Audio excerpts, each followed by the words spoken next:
Minerva Police Department, the Canton Police Department, for their swift action in rescuing this young girl.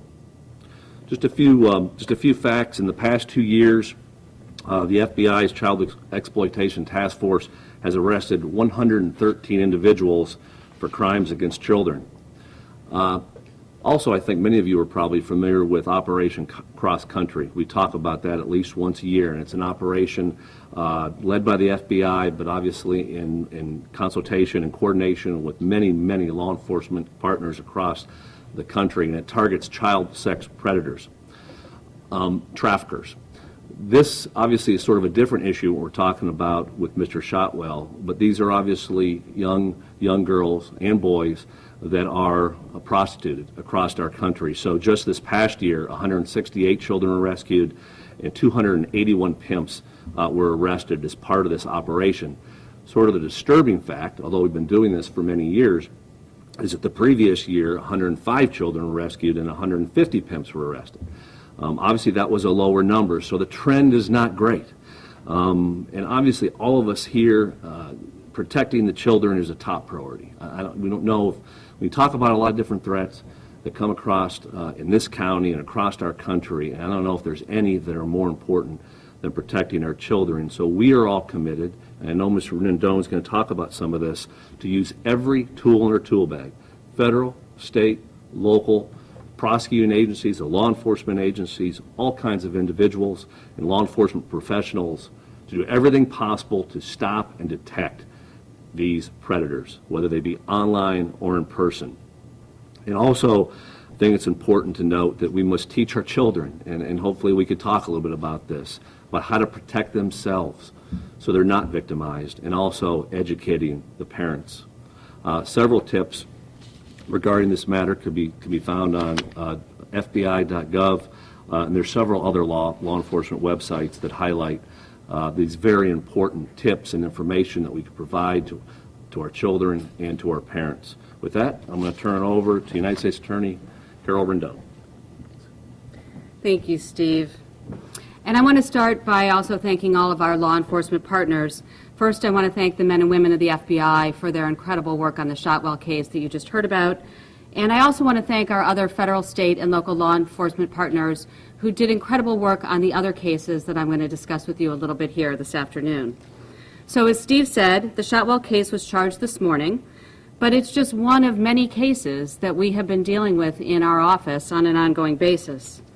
Last week, we arrested a Parma man named Richard Purnell, who repeatedly raped a girl beginning at the age of 13, who he found on Backpage.com.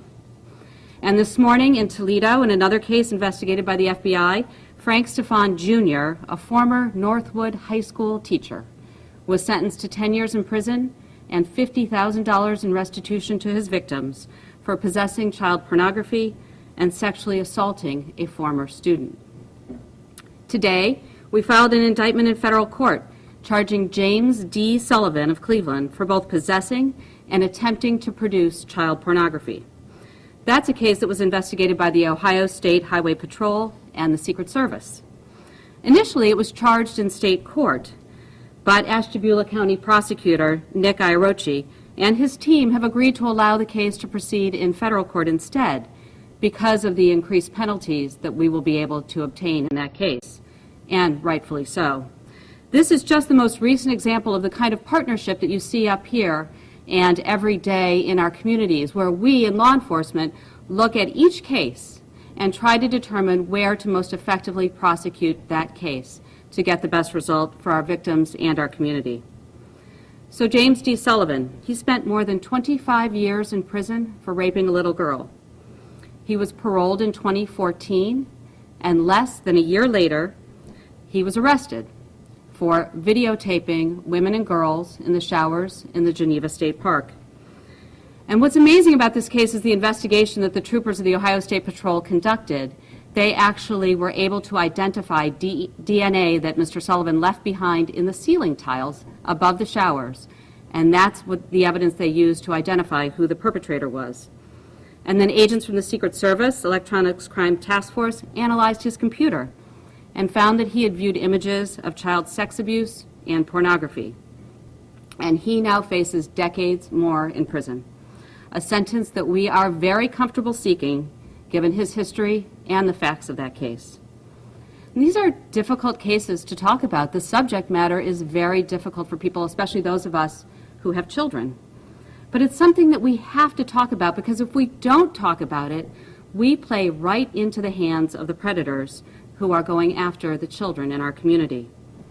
So this month marks the 10th anniversary of the Department of Justice's Project Safe Childhood Initiative. This is the program that we use to tie together all of our efforts to protect the children, our most vulnerable in our communities. And here in Northeast Ohio, these cases are not just the really horrific cases of people viewing child pornography online, but more and more, as you heard today, these are cases involving individuals, almost exclusively men, meeting young girls online and then engaging in sexual activity with those children. And I want to say a special thanks to two incredible prosecutors in the U.S. Attorney's Office, Mike Sullivan, who's here, and Carol Skutnick. Every day, Mike and Carol deal with these emotionally draining cases. And quite frankly, I often don't know how they do it day in and day out. But they do it because they are driven by a desire to seek justice for our children, for our most vulnerable victims, and to protect our community. And without people like that who are willing to handle these incredibly difficult cases, and Nick and Holly, we wouldn't be able to do the kinds of cases that we've been doing on a regular basis, trying so hard to make sure that we're protecting our kids. So I also want to use this opportunity to pass along to all of you some information that is both available on the FBI's website and the Department of Justice's website, some tips that we often tell parents that they can use to help to protect their children. So first, talk to your kids about this topic. As difficult as it is, you need to engage in conversation with your children, age appropriate of course, to maintain open lines of communication. And those lines of communication are critical, and you have to establish them early.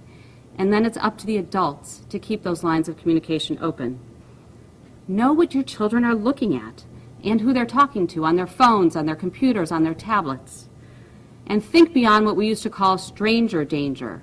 Because in today's world, so many of our relationships are via social media, and so many children don't think of somebody who they're talking to online, even if they've never met them, they don't think of them as a stranger. So the whole stranger danger that we've instilled in our kids, they don't understand that that also applies to people that they're talking to online.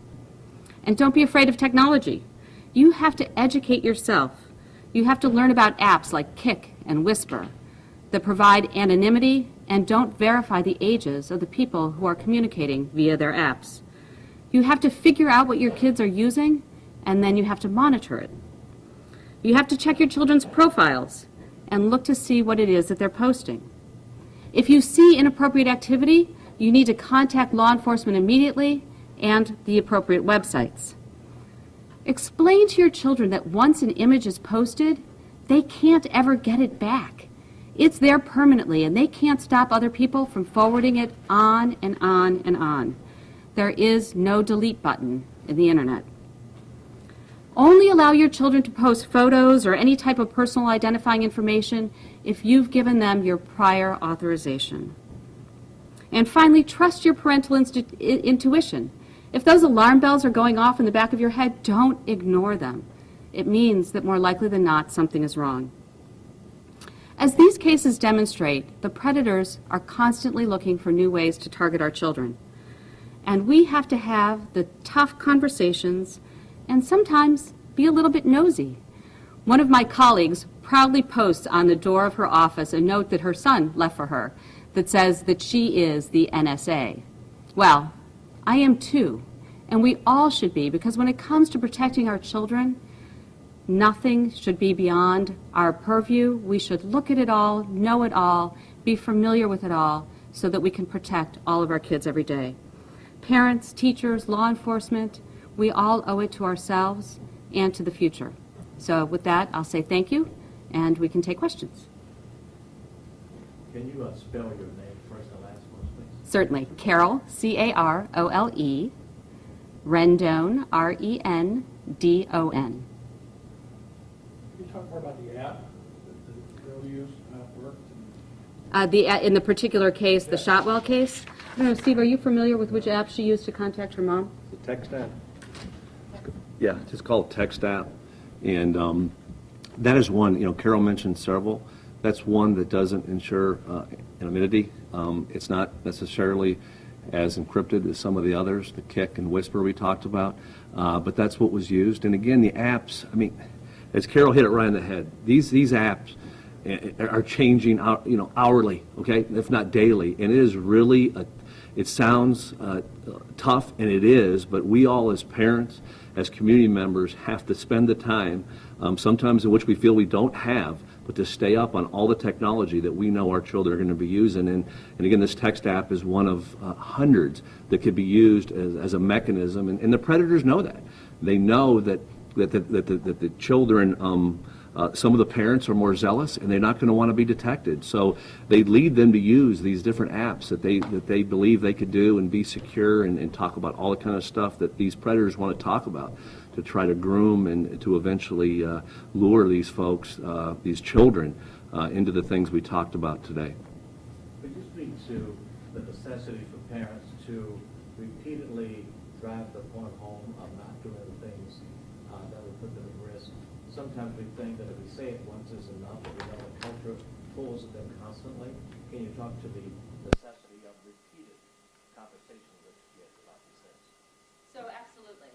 And I think my own children could attest to the fact that they have often said, Mom, we have the speech memorized. And I said, good, then you can say it with me, right? Because you do have to constantly reinforce that this matters, that it's important, that it's about their personal safety, that mistakes that they make online are permanent, and that you can't be too careful. And so as a parent, I believe you have to be incredibly vigilant. And as often as you talk to kids about not smoking cigarettes, not using drugs, you have to have on that list protecting themselves online and making sure that the driveway, you need to look to see what it is that they're doing on the internet. I do it on a daily basis. Is there an increase in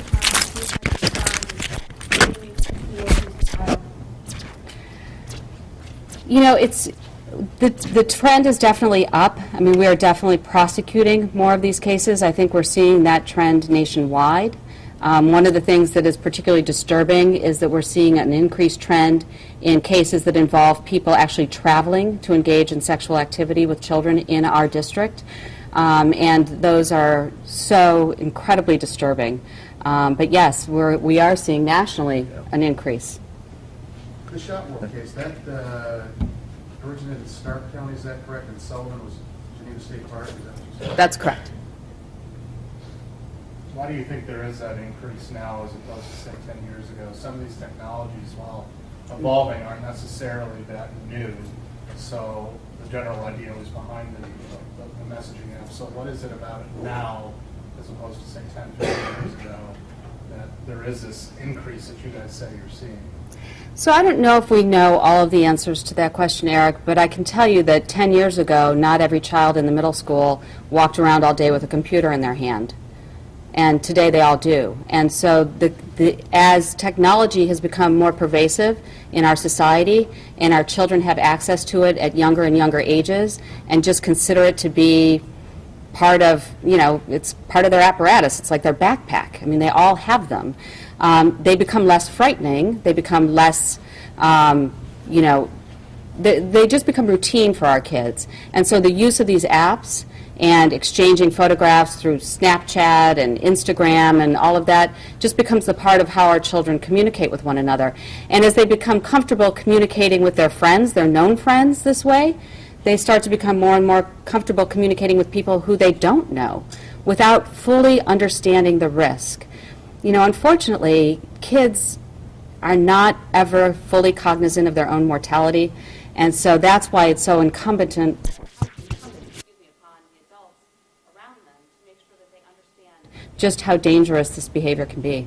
Can you speak to the possible naivete of parents who think this is not going to happen to my kids?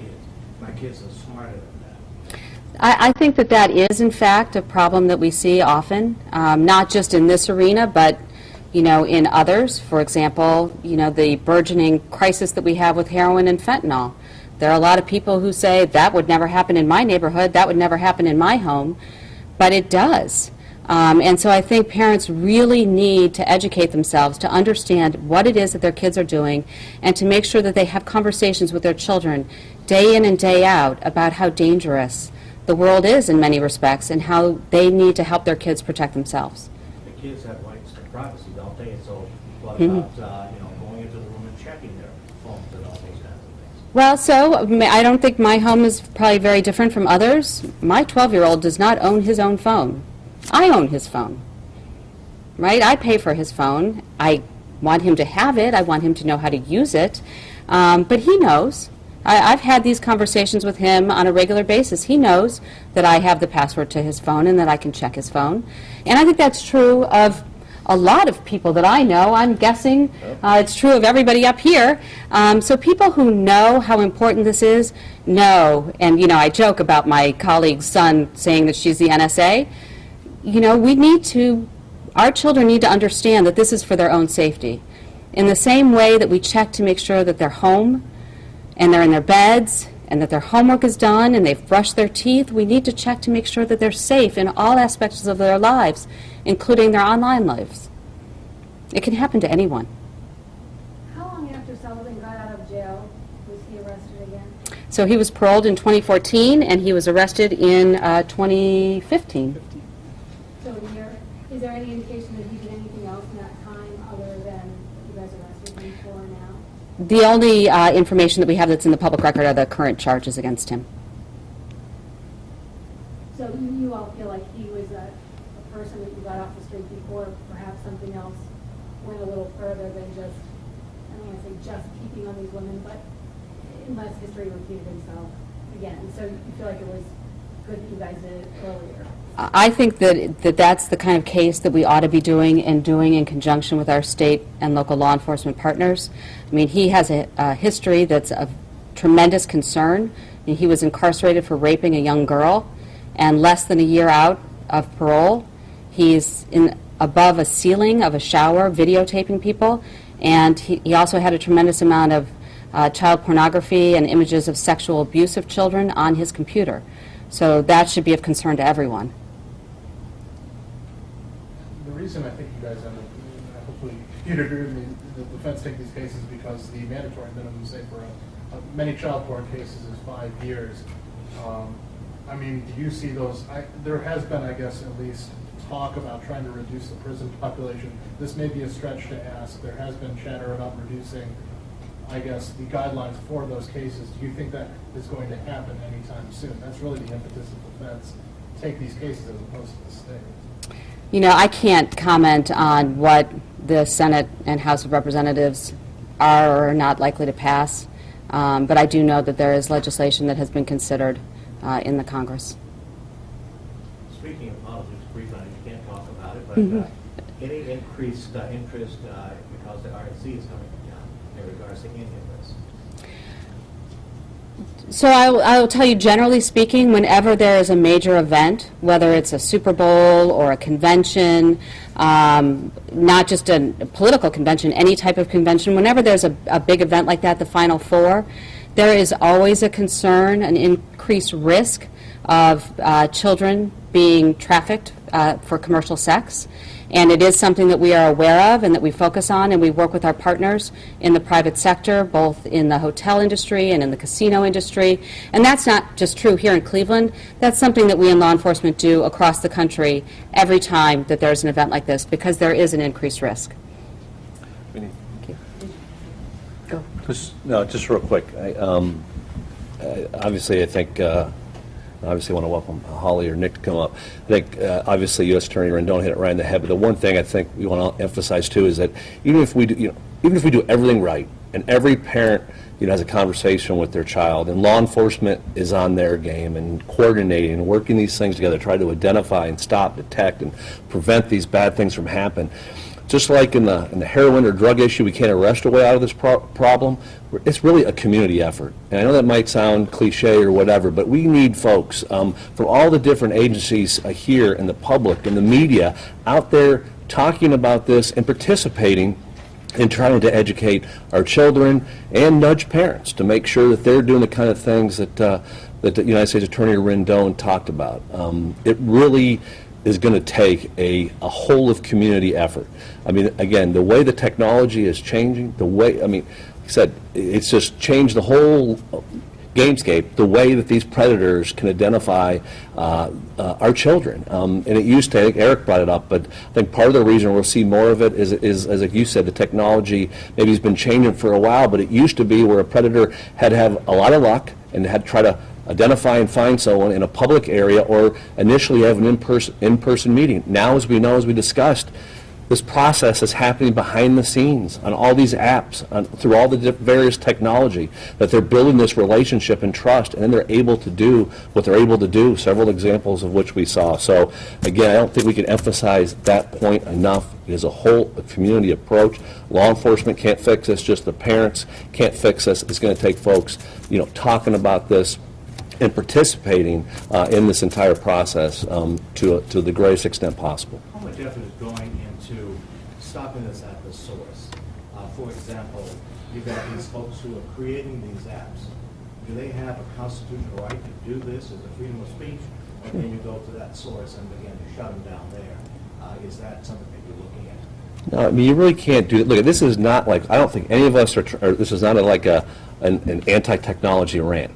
Technology is here to stay. Technology is great. We want to use it, and to a large extent, we want our children to be able to use it. It could be a good thing, but like any good thing, it could be used for, you know, bad reasons. And that's, I think, what we're saying. So to answer your question, we're not out to try to quelch or stop, you know, technology from being developed. Now, we do have an issue with encryption, which is beyond the scope of this conference. That's a whole other thing that's a concern of law enforcement in general.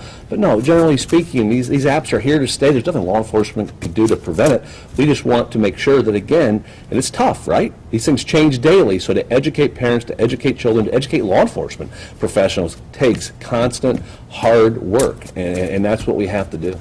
Steve, I don't know, do you Carol. think the child predators repeat themselves? They repeat crimes. Yeah, I mean, we see that a large amount are repeat offenders, and that's why I think what you have to keep in mind is that the goal of the folks here, and Carol mentioned the prosecutive team, and they're here. They just do a great job, an investigative team. Our job isn't just like we talk about porn. You say, well, you know, to what extent someone, you know, looking at porn versus a predator like Mr. Shotwell or Mr. Sullivan, but you know. These people, I don't know, you get a little emotional. But what we're trying to do is to find out, again, to the full extent of their criminal behavior. I think you have to understand that. Our commitment is to go beyond the case. We're not just trying to make cases and stop and say, okay, someone did something bad. We're trying to work really hard to make sure that in every case that we work collectively, all the different agencies, that we'll really determine what this individual, what this predator has done. And a lot of times what we find is, if you view pornography in that, and again, I don't want to stereotype, you probably have molested or done something else very bad that's directly impacted a physical victim. And that's the goal in all these cases, to make sure that, again, we leave no stone unturned and we try to find out the full extent of the criminal behavior. So yes, it's unfortunately, as we proved today with the case that Carol talked about, it doesn't stop with an arrest. If they get out, there's probably a pretty high likelihood there's going to be some criminal behavior or some predatory behavior, and that's what we have to be aware of.